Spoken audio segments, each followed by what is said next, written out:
അപ്പോൾ നിങ്ങൾക്ക് എല്ലാവർക്കും അറിയായിരിക്കും ഇത് ഓർക്കിഡ് റോസ് ആണ്. നമുക്ക് എല്ലാവർക്കും നല്ല ഇച്ചിരി ഒരു അരണ്ട മണവും ഉണ്ട് കേട്ടോ, ചെറിയ രീതിയിലൊരു മണവും ഉണ്ട്.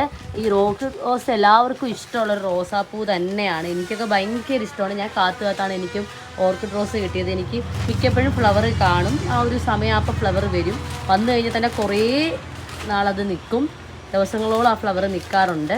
അപ്പോൾ അതുകൊണ്ട് തന്നെ നമുക്ക് എല്ലാവർക്കും ഇഷ്ടമുള്ളൊരു പ്ലാന്റാണ്. അപ്പം ഓർക്കിഡ് റോസിൻ്റെ ഇത്രയും വലിപ്പത്തിലുള്ളൊരു പ്ലാന്റ് നിങ്ങൾക്ക് ലഭിക്കും. നമ്മൾ കുറച്ച് മണ്ണ് കളഞ്ഞിട്ടാണ് അയക്കുന്നത്. ഇപ്പം കൊറിയർ പോകാൻ വേണ്ടിയിട്ട് എടുത്തിട്ടുള്ള ഓർക്കിഡ് റോസ് ആണ്. അപ്പോൾ നിങ്ങൾക്ക് ആർക്കെങ്കിലും ഓർക്കിഡ് റോസ് വേണം എന്നുണ്ടെങ്കിൽ നിങ്ങൾ മെസ്സേജ് ചെയ്യുക കേട്ടോ.